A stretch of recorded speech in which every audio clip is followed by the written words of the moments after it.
अगर पंच लाइन्स की तो भी मत करना। नहीं, मैं थोड़ा कहानी बना रहा हूँ, कार्मिक कहानी, पंच लाइन्स नहीं करता। तो मैं एक एड प्रोड्यूसर हूँ बॉम्बे में।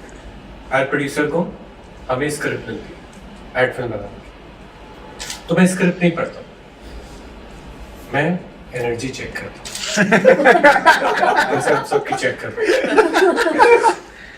और जब स्क्रिप्ट हो जाता है, शूट हो जाता है, तो शूट के एंड में बहुत सारे इनवॉइसेस होते हैं, मैं उनको कैरी नहीं करता, मैं लोगों के अनसेट दर्द कैरी करता। जो पेन बाय डिजाइन मेरे डायरेक्टर ने या मेरे क्लाइंट ने या मेरे थ्रू क्रिएट हो, मैं उसको अपने अंदर प्रोसेस करता हूँ।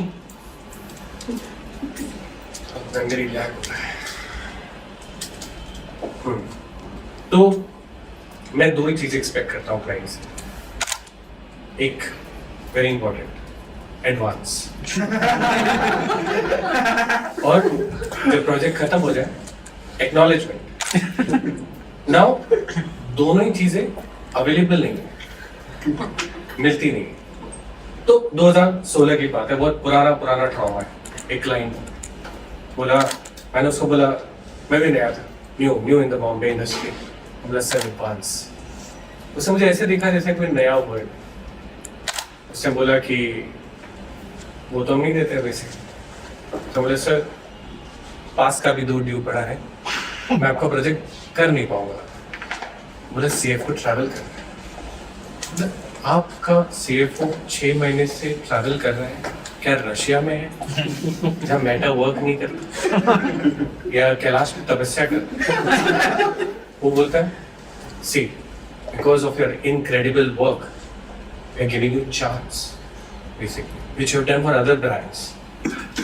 और मेरा सर ड्यूज दे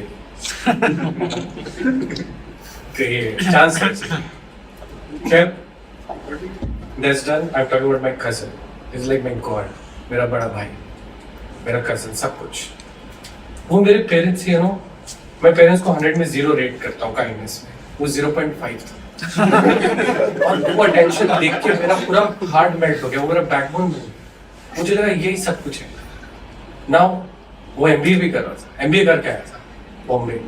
बोलता है यार मैंने देखा इंस्टाग्राम पे तुम्हारे साथ एक लड़की घूमती है, मुझे मिला। मैं बोला वाह, एमबीए भाई को देख के लड़की इंप्रेस हो जाएगी, अब मेरा चांस लेवरेज बढ़ेगा, क्योंकि हम लोग तो आर्टिस्ट, हमारा तो कुछ हो नहीं रहा है, ये पढ़ा लिखा है। वो आ जाता है, वहाँ पे जाके बोलता है बेसिकली एक काम कर, तू जा, मैं बात करता हूँ तेरे। पहली बार मुझे एनर्जी रीड हुई, रेड फ्लैग, मेरा भगवान टूटता हुआ दिखा। मैं बोला ये मेरी बिगर एनजीओ वाली दोस्त सेफ रहनी चाहिए।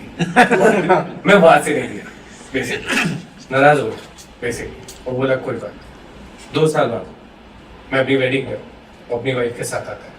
2 महीने पहले उसकी शादी हुई, उसकी वाइफ मेरी वाइफ जो उस दिन होने वाली, ये मेरे साइड खड़ा है, कान में आके बोलते सुन, ये लड़की मुझे भी अरेंज मैरिज में दिखाई थी, और ये पूरा मेल ही वो पॉपअप बैनर की तरह आया। सेकेंड राउंड के लिए आया। नाउ फाइनली दूसरा, मैं एक्चुअली बहुत पैरानॉइड में रहता हूँ। ओवर इंटेग्रिटी का आफ्टर टेस्ट है, मतलब बहुत ज्यादा ही काइंड हो जाना। तो मैंने एक ट्रैवल एजेंट से एक बार अपना बुक कराया ट्रैवल, तो मुझे बोला ये बॉक्स ना मेरे कजन को न्यूयॉर्क में दे देना। बट मैंने लैंड किया मियामी में, मैं पूरा ईस्ट कोस्ट लास्ट न्यूयॉर्क। अब मैं हर एयरपोर्ट पे सोचता हूँ क्या डाला बिजनेस के रस तो नहीं डाला फुल। मैं बोला फिर बाद में सोचा मैं मना भी तो कर सकता था, but you don't know how to say no basically. और कुछ रिश्तेदार के घर जाओ तो ऐसा लगता है कि मतलब खिलाने के बाद बिल पकड़ा दो बेसिकली। तो ऐसा क्यों होता है? खैर इंटेग्रिटी का आफ्टर टेस्ट। नाउ एडवर्टाइजिंग की लास्ट स्टोरी आज की। मैं एक ऐसा आदमी हूँ जो स्टोरी पे अगर यकीन करता है तो अपने बाकी हॉलीडे के बजट काट के भी, हनीमून के बजट काट के भी फिल्म पे लगा तो लगा दिया बेसिकली। पैशनेट प्रोड्यूसर लगा दिया, वाइफ को कन्विंस किया, ग्रेट आइडिया, ब्रांड ने बोला है ऐसा रियल कॉज के लिए, एनजीओ चैरिटी के लिए है। भला हो जाएगा उन सबका, सब हो गया, भला हो भी गया बेसिकली। अब उसको इंटरनेशनल अवार्ड मिल रहे थे, अवार्ड से कॉल आया, हम पहुंच गए। जैसे ही वहां पहुंचे, एजेंसी ब्रांड वाली बोलती है हमारा मूवमेंट है, आपका नहीं। मैं बोला यार ऐसा है, अपने मन में बोला, उनको नहीं। बोला मैं वो आदमी हूं जो स्टेज पे आया नहीं या आता नहीं, लेकिन मैं होता नहीं तो तुम भी आ नहीं होते। तो मैं पंच लाइन नहीं देता, मैं कहानी सुनाता।